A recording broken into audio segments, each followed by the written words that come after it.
Good afternoon बच्चों। हम लोगों ने इकनॉमिक्स में लेसन 1 शुरू किया था और हम जहाँ तक पढ़ चुके थे उसके आगे से देखेंगे। हमारा आज का टॉपिक क्या है? पालमपुर के किसानों में भूमि का वितरण। पालमपुर के जो किसान हैं उनमें भूमि का वितरण किस प्रकार है, इसके संबंध में हम लोग पढ़ेंगे। देखिए, कम टू द पॉइंट्स। देखिए, खेती के लिए जो है भूमि जो है वो एक महत्वपूर्ण संसाधन है। खेती के लिए भूमि क्या है? एक महत्वपूर्ण संसाधन है। आप सभी लोग जानते होंगे कि बिना जो है भूमि की खेती संभव नहीं है।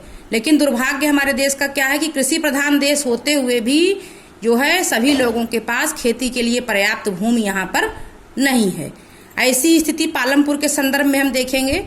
पालमपुर में क्या है कि 450 परिवारों में लगभग जो 1/3 परिवार, कुल कितने परिवार वहाँ रहते हैं? 450 परिवार।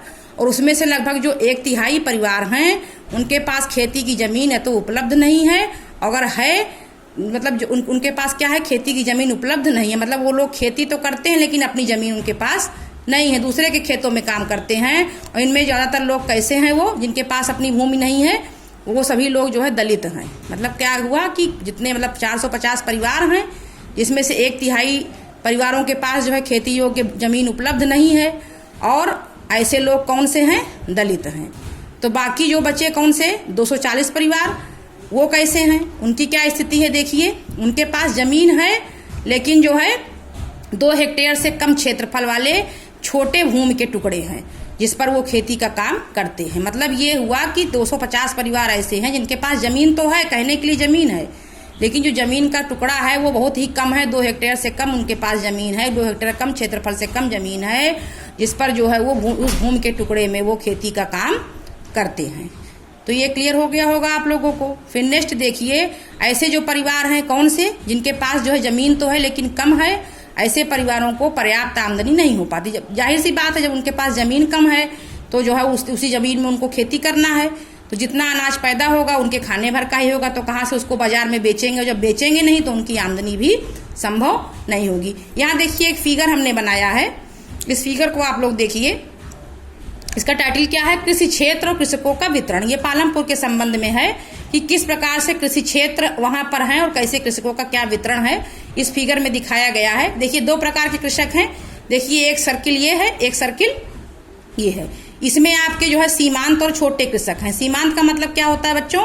कि जिनके पास खेत तो है लेकिन सीमित मात्रा में है। मतलब वो खेती तो करते हैं लेकिन सीमित मात्रा में करते हैं, छोटे कृषक हैं। ऐसे कृषक कौन है? मैंने आपको बताया था, 2 हेक्टेयर से कम। तो ये जो है सीमांत और छोटे कृषकों की बात हो गई। और दूसरे कौन से हैं? मझोले और बड़े कृषक। मझोले और बड़े कृषक का कौन से हैं? जिनके पास जो है 2 हेक्टेयर से ज्यादा भूमि है। मझोले का मतलब ये होता है कि न बहुत ज्यादा हो न बहुत कम हो, मीडियम स्थिति, तो उनको मझोले कहा जाता है। और बड़े कृषक वो होते हैं इनके पास बड़े स्तर पर खेत हैं, भूमि है, और वो अपने यहाँ मजदूरों को ला करके खेती करवाते हैं। ये खेती का वितरण है। तो देखिए, ये डैश वाले पार्ट हैं। इतने क्षेत्र में क्या है, मतलब ये इतना आपका पार्ट खाली है और ये आपका रेखांकित किया गया है। तो रेखांकित पार्ट में कितना है? 55.40% कृषि क्षेत्र है। और जो ये आपका ब्लैंकेट पार्ट है इसमें कितना है? 40.60%।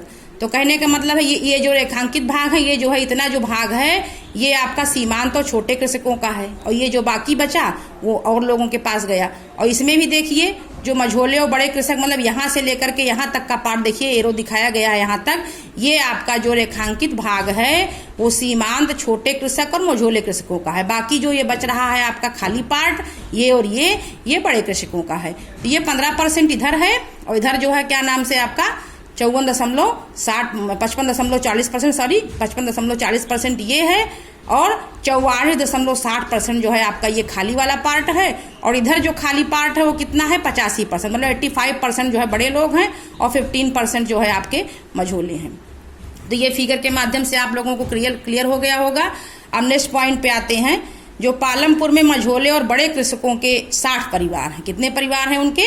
60 परिवार हैं। मझोले और बड़े किसानों को मिलाकर के कुल 60 परिवार हैं जिनके पास भूमि जो है वो 2 हेक्टेयर से ज्यादा भूमि पर जो है वो लोग खेती करते हैं। और कुछ बड़े किसान ऐसे हैं जो बृहद स्तर पर कृषक हैं, उनके पास जो है भूमि कितनी है? 10 हेक्टेयर से भी ज्यादा है। मतलब 10 हेक्टेयर से ज्यादा भूमि वाले जो कृषक हैं उनको बड़े स्तर के किसान कहा जाता है।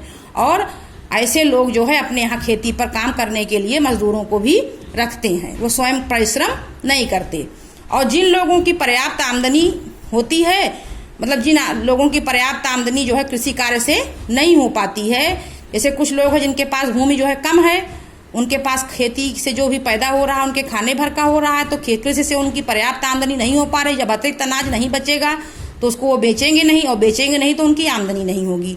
तो ऐसे लोग जिनकी पर्याप्त आमदनी नहीं है, वो लोग जो है वर्ष के कुछ भाग में क्या करते हैं कि कुछ अतिरिक्त कार्य भी करते हैं। तो ये हो गई इनकी बात। उसके बाद देखिए नेक्स्ट पॉइंट हमारा क्या है कि श्रम की व्यवस्था कौन करेगा। अब देखिए भूमि तो हो गया पहला संसाधन जो कृषि के लिए महत्वपूर्ण है, और दूसरा संसाधन क्या है आपका श्रम है। भूमि के पश्चात जो है श्रम जो है वो उत्पादन का दूसरा जो है आवश्यक कारक है। खेती करने में अधिक श्रम की आवश्यकता हो, सभी को पता होगा खेती करने में अधिक श्रम की आवश्यकता होती है। और गरीब स्तर के जो किसान हैं वो आवश्यक श्रम की जो व्यवस्था होता है वो क्या करते हैं, खुद ही करते हैं। भाई जिनके पास कम खेत है, कम आमदनी है, कम पैसे है, तो स्वयं ही परिश्रम करके अपना कृषि का कार्य निपटाते हैं। कहाँ से मजदूर रखेंगे। लेकिन जो मझोले और बड़े स्तर के कृषक हैं वो दूसरे लोगों को लाते हैं और किराए पर लगाते हैं। तो जो किराए पर काम करते हैं उनके यहाँ मजदूर, उनको जो है जो श्रमिक काम करते हैं उनको मजदूर हम कह सकते हैं। तो खेती में काम करने वाले जो श्रमिक होते हैं वो कहाँ से आते हैं, ये प्रश्न उठता है। तो खेती में कार्य करने वाले जो श्रमिक होते हैं बच्चों, वो भूमिहीन परिवारों से या तो आते हैं या तो ऐसे परिवारों से आते हैं जिनके ऐसे लोग आते हैं जो छोटे टुकड़ों पर खेती करते हैं और जिनके पास जो है अपनी खेती योग्य भूमि तो होती है लेकिन नाम मात्र की होती है। तो वो जो है काम करने के लिए खेतों में उनके यहाँ आते हैं। और खेतों में जब वो काम करते हैं तो खेतों में काम करने वाले श्रमिकों का जो उगाई गई जो फसल होती है, मतलब उनके द्वारा काम तो किया जाता है लेकिन जो उससे फसल पैदा होती है उस फसल पर उनका कोई अधिकार नहीं होता है।